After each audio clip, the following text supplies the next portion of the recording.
Ed è partita ufficialmente la manifestazione con la prima gara in 400 ostacoli che avete visto passare.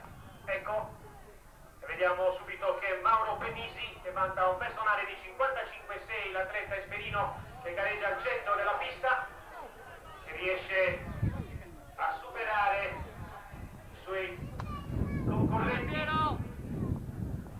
Ed ecco è Mauro Benisi che è nettamente in testa. Vediamo che ne viene bene anche Giampiero Ida dell'Atletico Oristano. Ed ecco gli atleti sul retifilo conclusivo. Mauro Benisi, poi Giampiero Ida.